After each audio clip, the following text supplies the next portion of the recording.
Well, everybody, welcome back. You know, we've all been to Cars and Coffee, but today at the Red Barn, we're going to continue on with something even better. Cars and Kitties.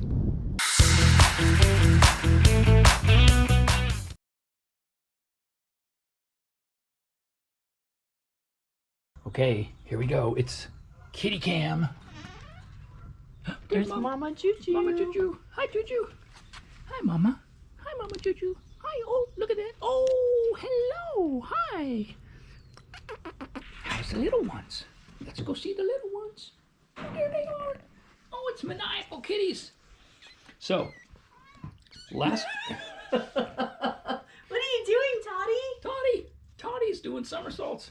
Toddy got stuck on her back. So, last time they were just learning how to walk, and look at them now. They are fully operational battle stations. Oh my God, these guys. They're, look at, oh, he's climbing the walls. He is, look at this.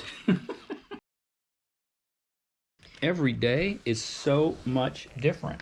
Hi, babies. Here's Julep. Julep is such a calm mom. Look at her. She's such a pretty girl. Toddy. Yeah, they love exploring.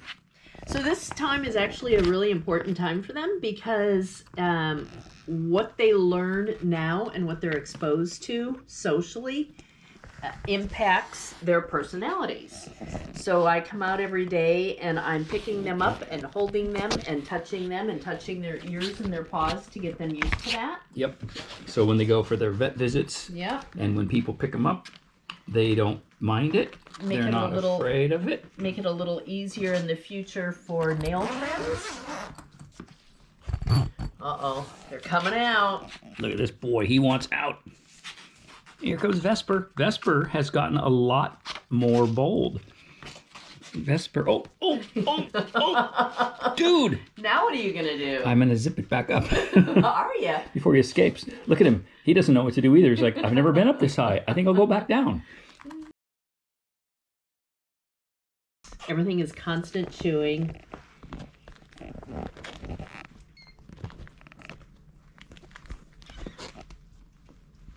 What's that?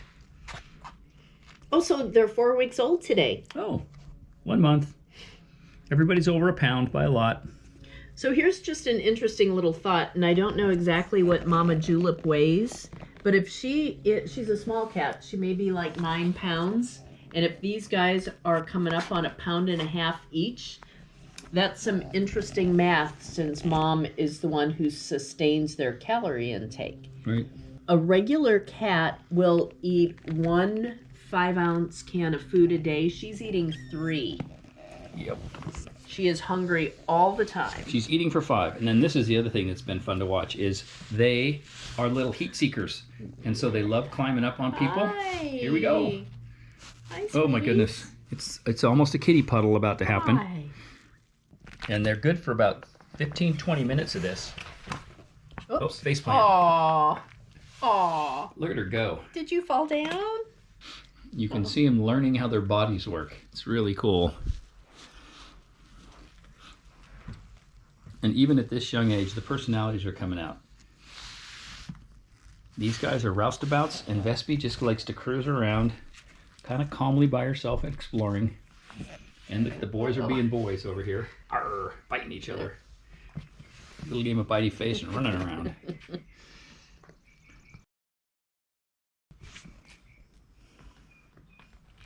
So cute. So this is what 1-month-old kitties look like. Well, now they're starting to look up too. Mm-hmm. Yeah, this is new behavior. They're now just starting to look up. Well, the idea too of tracking something visually. Right. They're all doing so well. Which is what it's all about.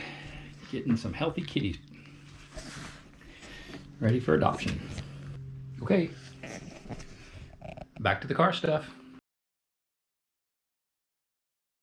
And we are back on the Ferrari 360 swapped Porsche 914, complete with the gated shifter. Oh my God, it's so cool. Hey, before we get started, I think you can tell I have a couple different projects going and I work on one and then I work on the other. So some of this stuff's out of sequence. So sometimes you'll see a car in the background that's no longer in the background, and other times you know, you'll see what's going on literally right now. But this could change too. So in this episode on the Ferrari swapped 914, we are going to put those decambered trailing arms in and get the measurements for the custom axles. And I think I'm going to stop working on the stuff that doesn't help the car run, like that trunk liner. As cool as it is and as fun as it is to work on sheet metal stuff and that kind of fabrication, I really need to get serious about making the car run. So I've made a decision. I'm going to go with the Haltech electronics package. So I got to get that ordered, and you know, I got to pick up some sensors. I got to buy a bunch of Ferrari parts for service. I got gaskets and seals and O-rings and all kinds of other stuff to do. And then there's all these systems things to take care of. I've got to get the pedal assembly mounted. I got to start worrying about where I'm going to run water lines and brake lines and clutch lines and all that. I have to make the decision about whether I'm going to use the factory Ferrari water pump or if I'm going to go with an electric water pump. What else was going on? Oh, I have to relocate the alternator.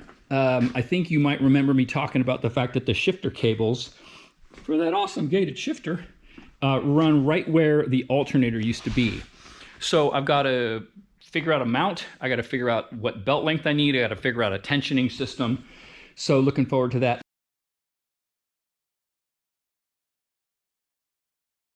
And remember this piece, the sprocket carrier from my friend's motorcycle that he built. Well, here's the motorcycle. And as you can tell, it is, it's quite polarizing. Some people hate it, some people love it, and I'm one of the people that love it. The reason that I love it, the basic reason that I love it, is because he said, I want to build this thing, and he went and did it. So, you know, talk is cheap, actions speak louder than words, and all that kind of stuff, but he sums it up best with a couple of the different sayings he prints on his company t-shirts and hoodies. One is, because I can, and the other one is, mine is different. And I think you can imagine that both of those sayings appeal to me. But yeah, say what you will about it. He built it, it works. And kudos to him. Awesome job. Let's get back to the 914 Ferrari.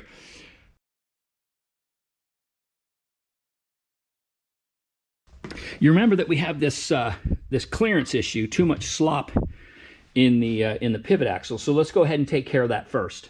Say hi, Martin. Good afternoon. He's back doing the axles for the trailing arms, which had massive amounts of play, as discussed in the earlier episode, so that we get it down to the 10,000th-ish of free play that we need. So ready, steady, go.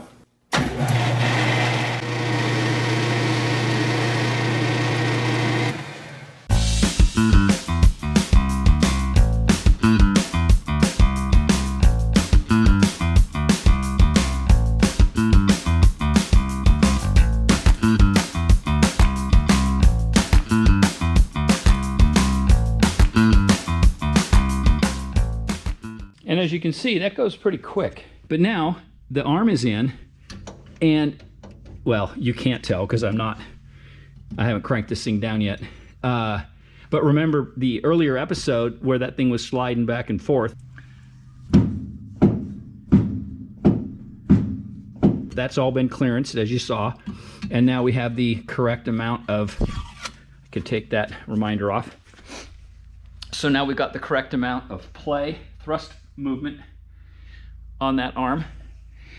And now I can remove the shock bolt, jack this thing up into position, and get the measurement from the inside of that cup to the inside of the cup of the stub axle.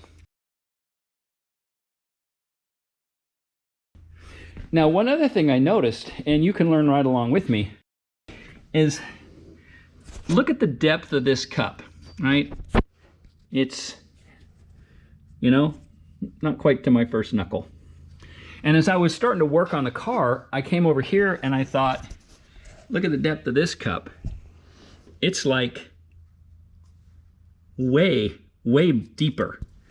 And I thought, okay, what's the deal here? And then, of course, as I started working on the shift cables, I realized, look how far out that output flange has to be spaced, because the way Ferrari did it, they routed the cable down here.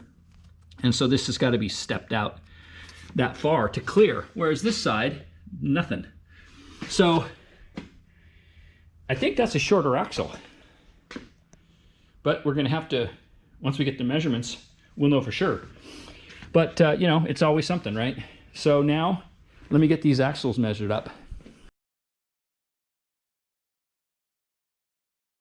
Oh, and before I do that, here's just another, you know, everybody I think knows this kind of a thing, but these wheels are, what are these? I think they're called cup wheels. I don't know my late 911 wheels, but they're for a much later 911, and you can see no dish, right, at all. And so to run these wheels on a 914, here's just a comparison, right? Here's the regular hub. Now, granted, there's no disc on here, so forget the fact that there's not a, you know, an actual brake disc, and then the wheel goes on.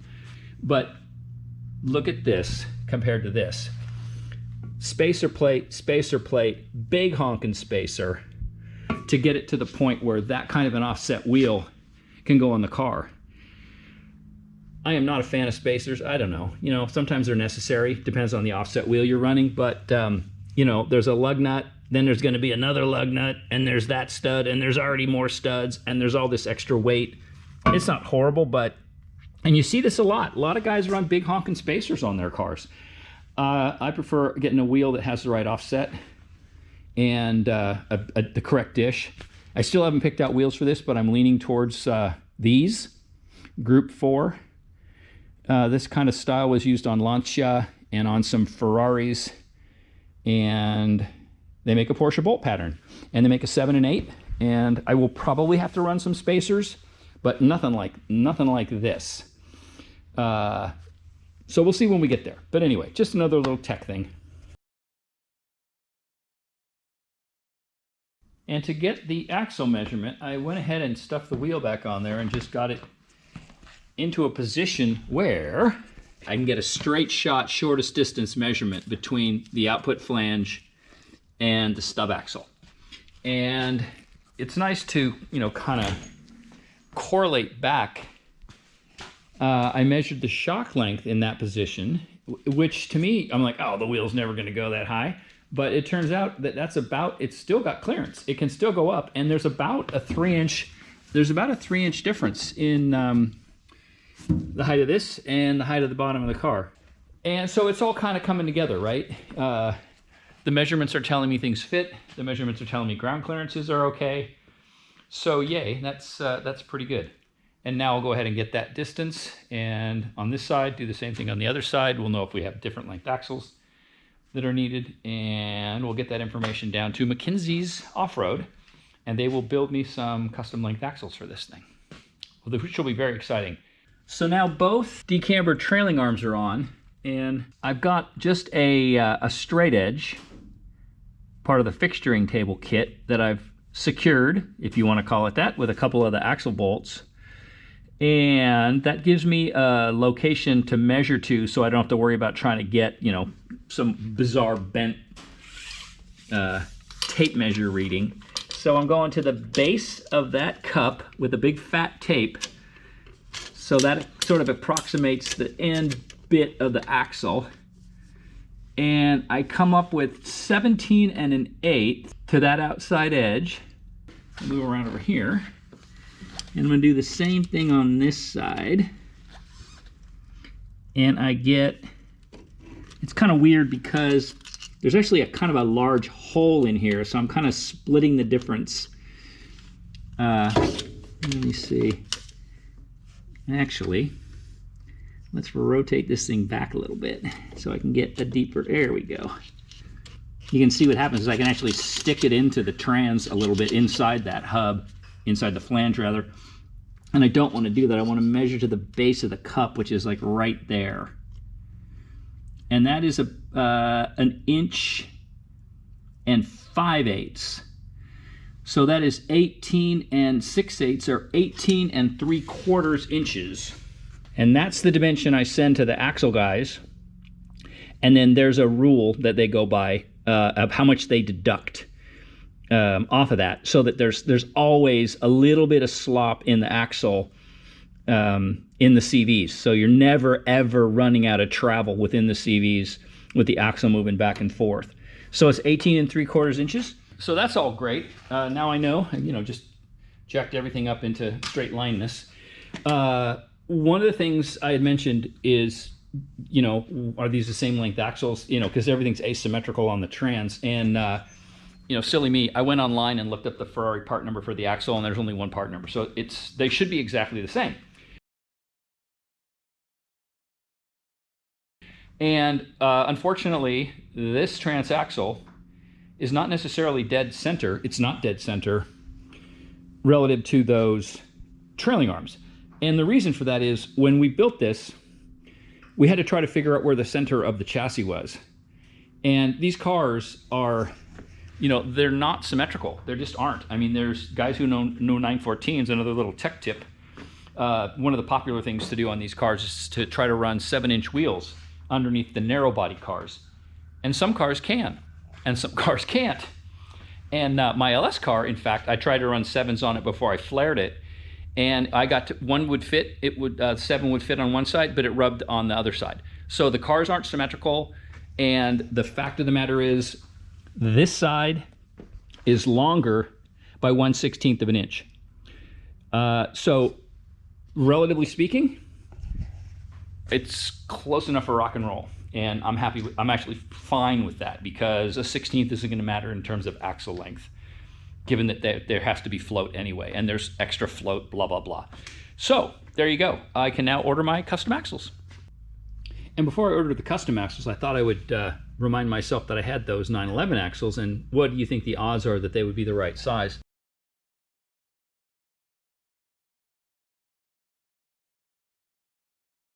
But a quick measurement says, nope, they're too long, so that would be an interference point. So that won't work, but it's worth checking.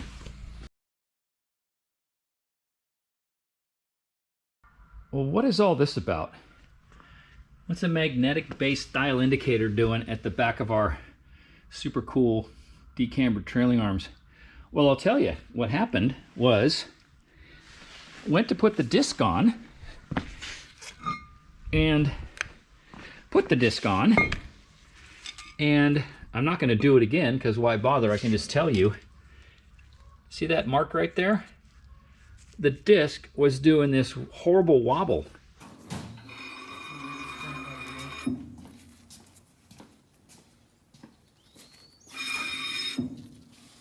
And what it's doing is it's hitting the brake caliper mount. And I thought, okay, hub is bent. And so out came the micrometer, and we set up a little checky thing so that I could get the dial indicator on it. Not the micrometer, I keep saying that. Get the dial indicator on it, and it has a teeny bit of run out, but nowhere near enough to explain what was going on when we put the disc on it and checked the run out on that. It was like way wrong. And that could only mean there's something wrong with the disc.